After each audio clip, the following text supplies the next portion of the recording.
Hello दोस्तों, मैं हूं सोनू अग्रवाल और स्वागत है आपका अपने चैनल में जिसमें क्लास 11 12 के मैथ एंड फिजिक्स के कंसेप्ट्स को आसान तरीके से बताने की कोशिश करता हूं। दोस्तों, इस वीडियो में हम लोग यूनिट वेक्टर्स के बारे में कुछ ज्यादा और पढ़ने वाले हैं। एक्चुअली लास्ट वीडियो अगर मेरा आप देखे होगे उसमें मैंने यूनिट वेक्टर्स क्या होता है, क्यों इसकी आवश्यकता है, क्यों उससे मुझे पढ़ना चाहिए, what is the significance of unit vector, इन सब बातों पे हम लोगों ने जोर दिया था और उसके बारे में समझा था। आज हम लोग थोड़ा यूनिट वेक्टर्स के रिप्रेजेंटेशन और भी कुछ पहलुओं पे हम लोग जोर डालेंगे और अच्छे से इसको समझने की कोशिश करेंगे कि कैसे इसको प्रैक्टिकल एप्लीकेशंस में कैसे पुटअप करके इसको हम सॉल्व कर सकते हैं और कैसे ये हेल्प करता है हमें किसी भी वेक्टर को रिप्रेजेंट करने में। दोस्तों, हम लोग शुरू करते हैं। शुरू करने से पहले दोस्तों आपसे एक रिक्वेस्ट, अगर आपने मेरा चैनल सब्सक्राइब कर रखा है तो धन्यवाद, और अगर नहीं किया तो जरूर करें, अपने फ्रेंड्स में रेफर करें, बेल आइकन को क्लिक करें ताकि आपको मेरे नेक्स्ट वीडियो का नोटिफिकेशन मिल सके। दोस्तों स्टार्ट करते हैं। दोस्तों, मैंने बताया था आपको यूनिट वेक्टर्स क्या होता है। It is a vector of obviously magnitude कितना होता है दोस्तों, इसका मैग्नीट्यूड होता है 1, है ना। और यहाँ सबसे इंपॉर्टेंट तो आपको ध्यान देने वाली क्या बात है, डायरेक्शन का। जो यूनिट वेक्टर का जो डायरेक्शन मैंने बताया था, it is along the direction of given vector, along the direction of given vector, मतलब डायरेक्शन ऑफ गिवन वेक्टर। मतलब मैंने बताया था आपको कि यूनिट वेक्टर किसी वेक्टर का निकालना पड़ता है, मतलब किसी वेक्टर के साथ लगता है। ये खुद का कुछ इसका डायरेक्शन नहीं होता है। ये जिस वेक्टर का आप यूनिट वेक्टर पूछोगे उस वेक्टर का वो डायरेक्शन बताने के लिए हेल्प करता है। ठीक है, ये ज्यादा इंपॉर्टेंट है इसके लिए। जैसे कि एक छोटा सा एग्जांपल बताऊं मैं, कि अगर आपने लिखा है कि जैसे कि कोई ओपी वेक्टर है, OP vector is equal to 3, magnitude मान लो उसका 3 है, along X axis, along X axis, positive X axis जो भी है, ठीक है, अलोंग पॉजिटिव एक्स एक्सिस। तो इस चीज को अगर दिखलाना है तो हम लोग ओपी वेक्टर को हम लोग दिखा सकते हैं इस तरह से कि OP vector is 3 i cap. 3 I cap सिर्फ लिख देने का मतलब ही क्या है कि ये एक्स एक्सिस को डिनोट करता है। मैंने बताया था एक्स एक्सिस के लिए आई कैप यूनिट वेक्टर यूज होता है, वाई एक्सिस के लिए जे कैप एंड जेड एक्सिस के लिए दोस्तों के कैप, ये आपको मालूम है। तो ये तीनों वेक्टर्स हम लोग यूज करते हैं इन डिफरेंट डायरेक्शंस। उसी में मैंने 2D में आपको बताया था कि 2D में अगर आपको करना है तो 2D में मैंने आपको बताया था पिछले क्लास में कि इधर अगर एक्स एक्सिस है, इधर वाई एक्सिस है, तो एक्स एक्सिस के अलॉन्ग आई कैप लेते हैं, वाई एक्सिस के अलॉन्ग जे कैप लेते हैं, और इसी तरीके से दोस्तों थर्ड एक्सिस हम लोग ले लेते हैं जेड एक्सिस, और इधर दोस्तों के कैप लेते हैं। मतलब अगर कोई पॉइंट P है जिसका कोऑर्डिनेट 2 3 4 है मान लेते हैं, यानी 2 है एक्स एक्सिस में, 3 है वाई एक्सिस में एंड 4 है जेड एक्सिस में, तो इस पॉइंट का पोजीशन वेक्टर हो जाएगा दोस्तों ओपी वेक्टर, जिसको हम आर वेक्टर से रिप्रेजेंट कर सकते हैं। तो ये ओपी वेक्टर को दोस्तों अगर आपको लिखना हो तो ओपी वेक्टर को कैसे लिखेंगे, तो इसको सिंपली हम रेक्टेंगुलर फॉर्म में लिख सकते हैं 2i cap plus 3j cap plus 4k cap. बहुत ही सिंपल, इस तरीके से आप डायरेक्टली लिख सकते हो। इसको आपको रिप्रेजेंट करने की जरूरत नहीं है। जैसे ओपी वेक्टर के लिए आप अगर स्टेटमेंट वाइज लिखते हैं तो क्या लिखते हैं कि OP vector is of value length value 2 along x axis, 3 along y axis and 4 along z axis। इसको बस आप इस तरीके से लिख दोगे तो सामने वाला कोई भी प्रोफेसर हो, टीचर हो, आपके फ्रेंड हो या ऑल ओवर वर्ल्ड कोई भी है, वो समझ जाएगा कि आप क्या बात कर रहे हो। तो ये रिप्रेजेंटेशन को बहुत सिंपल कर देता है। ठीक है, एक और मतलब प्रैक्टिकल एप्लीकेशन लिया जाए इसका, एक सिंपल सा क्वेश्चन मैं देता हूं, उसको कैसे करेंगे। जैसे क्वेश्चन आपका है दोस्तों कि what is the unit vector या what is the unit vector along xy axis, xy plane. तो जैसे आपको पूछ दिया कि xy प्लेन के अलॉन्ग यूनिट वेक्टर क्या होगा। जब xy प्लेन की बात करेंगे दोस्तों, है ना, xy प्लेन में x कोऑर्डिनेट भी आएगा और y कोऑर्डिनेट भी आएगा। ठीक है, तो अगर अब एग्जैक्ट पॉइंट तो नहीं मालूम है कि x एक्सिस में हमारा कितना होगा, x एक्सिस में मैग्नीट्यूड कितना है, मान लेते हैं मैग्नीट्यूड मान लेते हैं आपका a, और y एक्सिस में मैग्नीट्यूड मान लेते हैं, क्योंकि मैग्नीट्यूड पहले मानना पड़ेगा, मैग्नीट्यूड मान लेते हैं b। ठीक है, मैग्नीट्यूड मान लेते हैं b। तो अगर आपको XY प्लेन की बात करेंगे, ठीक है, तो यानी कि XY प्लेन ये कहीं हो गया, ठीक है, XY प्लेन में कोई पॉइंट P लेना पड़ेगा आपको, P का कोऑर्डिनेट a, B लेना होगा, ठीक है। तो अगर ये OP वेक्टर, फिर से मैं उसी नाम से डिनोट कर रहा हूं ताकि आपको प्रॉब्लम ना हो, तो OP vector is equal to आप लिख सकते हो AI cap plus BJ cap. लेकिन हमको क्या चाहिए, OP वेक्टर का यूनिट वेक्टर। तो OP वेक्टर का मैग्नीट्यूड कितना हो जाएगा दोस्तों, क्योंकि यूनिट वेक्टर बोला है, यूनिट वेक्टर का मैग्नीट्यूड 1 होता है, ठीक है। तो OP वेक्टर का मैग्नीट्यूड क्या हो जाएगा, a square plus b square का अंडर रूट, ठीक है। ये मालूम है आपको निकालना, ये मैं बता चुका हूं। तो देयरफॉर आपको मालूम है कि OP वेक्टर का यूनिट वेक्टर निकालना है, तो it is nothing but OP vector का वेक्टर वाइज एंड अपॉन इसका मैग्नीट्यूड।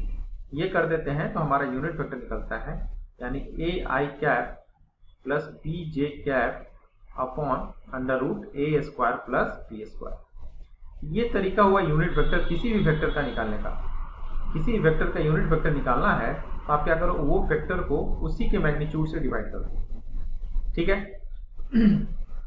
तो ये एक्चुअली ये जो पहला जो सिनेरियो था 2, 3, 4 पॉइंट का आपने एक वेक्टर निकाला, तो actually this is the scenario in which you have represented a vector in the terms of unit vector. समझो, ये क्या था, वेक्टर को आपने वेक्टर को रिप्रेजेंट किया in terms of unit vector. तो आपके पास दोनों तरह के क्वेश्चंस आते हैं, ठीक है। ये vectors in terms of unit vector हुआ, लेकिन एक क्वेश्चन ऐसा भी आता है जिसमें यूनिट वेक्टर आपको निकालना रहता है इन टर्म्स ऑफ वेक्टर, ठीक है। तो ऑब्वियसली इस तरह से आपको करना पड़ेगा कि वेक्टर पहले डिफाइन करना पड़ेगा, वेक्टर पहले आपको डिफाइन करना पड़ेगा लाइक दिस, क्योंकि कुछ भी दिया हुआ नहीं है तो आप खुद से एज्यूम कर लोगे और उसका फिर मैग्नीट्यूड निकाल लोगे। मैग्नीट्यूड क्या होता है, x component square plus y component square का अंडर रूट, ये आपने निकाल लिया। तो यूनिट वेक्टर क्या होता है कि वेक्टर अपॉन इट्स मैग्नीट्यूड। तो वेक्टर को अपने मैग्नीट्यूड से डिवाइड कर दोगे तो आपका ये आ जाएगा, ठीक है। इसी तरह से दोस्तों आगे हम लोग बढ़े, तो इसमें मैं और एक चीज बताना चाहूंगा। तो आप ऐसे भी रिप्रेजेंट, जैसे कि OP वेक्टर था आपका, तो OP वेक्टर को रिप्रेजेंट और कैसे कर सकते हैं। तो OP वेक्टर को रिप्रेजेंट करने का तरीका है, यूनिट वेक्टर के फॉर्म में हम रिप्रेजेंट कर सकते हैं। एक तो ये रेक्टेंगुलर फॉर्म हो गया, इसको क्या बोलते हैं, रेक्टेंगुलर फॉर्म, ये आगे भी पढ़ेंगे हम लोग, ठीक है। ये इस तरह से। अब OP वेक्टर का मान लो आपने OP vector equal to 2i cap plus 3j cap था, मान लेते हैं, ठीक है। तो OP वेक्टर का मैग्नीट्यूड कितना हो जाएगा, ये आ जाएगा दोस्तों 2 स्क्वायर प्लस 3 स्क्वायर, तो 9, 4, 13, तो रूट 13, ठीक है। तो OP वेक्टर को हम लोग क्या लिखते हैं, मैग्नीट्यूड इनटू डायरेक्शन। तो मैग्नीट्यूड कौन दे रहा है, तो रूट 13 इनटू डायरेक्शन। समझो, मैं मतलब बस आपको समझाने के लिए ये रफ तरीका मैं इस्तेमाल कर रहा हूं, ऐसे लिख नहीं सकते हैं बट मैं लिख रहा हूं आपको बस समझाने के लिए। तो डायरेक्शन देखो, किसी वेक्टर के अलाउंग डायरेक्शन बताने के लिए क्या यूज करते हो, यूनिट वेक्टर। यही तो कंसेप्ट मैंने आपको दिया है ना। तो डायरेक्शन बताने के लिए तो आपको मालूम है, तो ये आप लिख सकते हो रूट 13 इंटू OP कैप। इसी चीज को दोस्तों लिखा जाता है OP वेक्टर का मैग्नीट्यूड इंटू OP कैप की जगह यहाँ पे लिखा जाता है दोस्तों n कैप, ठीक है। तो दिस इज द वेयर आप लिखते हो, इस तरह से लिखा जाता है, आपके बुक में हर जगह आपको इस तरह से नोटेशन मिलेगा दोस्तों। Where n cap is unit vector along OP vector, ठीक है। तो आप बोलोगे सर इस केस में OP वेक्टर कितना आता, तो OP वेक्टर उतना ही आता जितना पहले आप ये निकाले थे। a की जगह यहाँ पे 2 है और b की जगह 3 है दोस्तों, यहाँ पे आप क्या लिखते हैं, 2i cap plus 3j cap upon root 13, ठीक है। तो यहाँ देखते हैं रूट 13 कैंसिल हो जाता है ना, तो इसलिए रिप्रेजेंटेशन मैं बता रहा हूँ एक्चुअली, तो ऑब्वियसली फिर से यही आ जाता आपका, ठीक है। तो this is the representation of any vector in terms of unit vector. तो एक रिप्रेजेंटेशन ये भी है जिसको शॉर्ट में लिखा जाता है, तो आप कंफ्यूज हो जाते हो कि आखिर कौन सा सही है। तो ऑल आर करेक्ट दोस्तों, ऑब्वियसली रेक्टेंगुलर फॉर्म भी सही है और ये यूनिट वेक्टर इस तरह से लिखना भी सही है, लेकिन जब इसको निकालना पड़ेगा तो ऑब्वियसली वही फॉर्मूला अपनाना पड़ेगा जो फॉर्मूला ऑलरेडी आप लोगों ने पढ़ा है और जो हमने बताया है। ठीक है, आइदर 2D हो या 3D हो, तो 3D में के कैप का भी कंसेप्ट आ जाएगा और 2D सिर्फ रहता है तो आई और जे ही रहेगा। ठीक है, तो इस तरीके से दोस्तों आप यूनिट वेक्टर का होपफुली मुझे लगता है कि आपको कंसेप्ट समझ में आया हो। एक क्वेश्चन, छोटा सा क्वेश्चन मैं आपको थोड़ा सा डिस्कस करना चाहूंगा।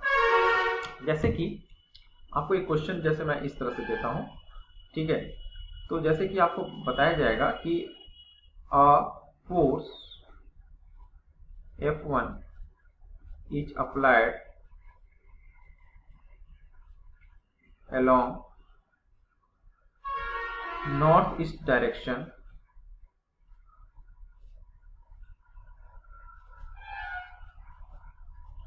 of मैग्नीट्यूड, मान लेते हैं magnitude 5 Newton, and another force F2 is applied along northwest direction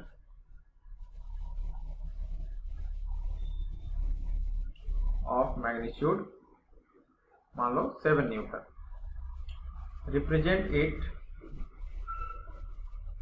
represent the resultant in terms of unit vector,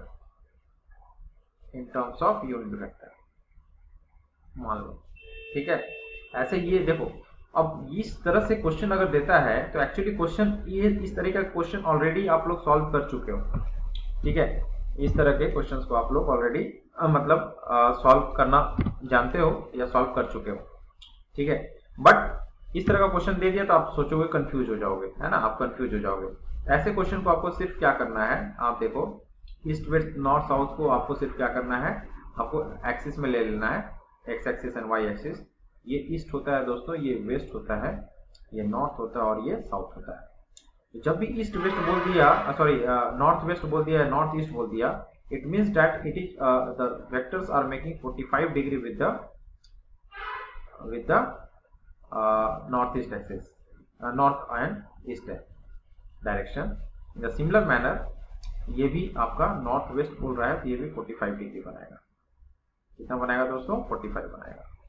ठीक है, तो ये 45, तो ये है आपका 7 न्यूटन और ये है आपका 5 न्यूटन। ठीक है, तो ऑब्वियसली 5 न्यूटन का जब ये देखेंगे और ये 45 डिग्री है, ठीक है, तो इसका जब कंपोनेंट आप देखोगे इधर ईस्ट डायरेक्शन में, ईस्ट मतलब एक्स एक्सिस इसको लेना, नॉर्थ मतलब वाई एक्सिस लेना है।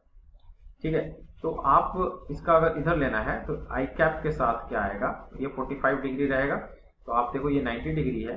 ठीक है, तो ये हो जाएगा, ये परपेंडिकुलर है तो ये बेस हो जाएगा, ये हाइपोटेनियस हो जाएगा। ठीक है, इसका दो कंपोनेंट आएगा, एक तो इधर आएगा और एक इधर आएगा। तो कंपोनेंट के बारे में मैं अभी पढ़ाया नहीं हूं आपको, बस आप समझ लो ऐसे कि 5 के कारण से, 5 न्यूटन के कारण से 5 cos 45 आएगा आई डायरेक्शन की ओर, मतलब एक्स की ओर, इसलिए आई कैप आ जाएगा, और प्लस 5 sin 45 आएगा दोस्तों वाई एक्सिस की ओर, इसलिए यहाँ जे कैप आएगा।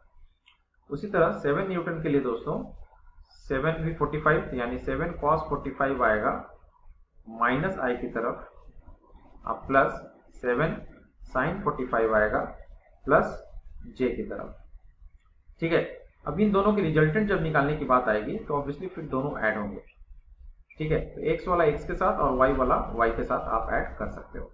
ठीक है, तो इसको मैं डिटेल में नहीं बता रहा हूँ फिलहाल, एक्चुअली इसमें जो कंपोनेंट रिजोल्यूशन करने की जो बात आती है, उसके बाद कंपोनेंट फॉर्म में तोड़ने में आपको ज्यादा क्लियरिटी आएगी, तो वो मैं जब नेक्स्ट क्लास लूंगा उसमें जब रिजोल्यूशन ऑफ वेक्टर्स पढ़ेंगे तो उसमें और ज्यादा अच्छे से क्लियरिटी से समझाएंगे। तो बस मेरा इसमें ये समझाना है कि यूनिट वेक्टर के रूप में अगर आपको लिखना है तो आप कोई भी वेक्टर हो उसको एक्स में देखो कितना में आ रहा है, तो एक्स के साथ दिखाने के लिए आई कैप दिखा दो और वाई के साथ दिखाने के लिए जे कैप दिखा दो, तो दैट्स इट, उसके अलावा आपको कुछ नहीं करना है।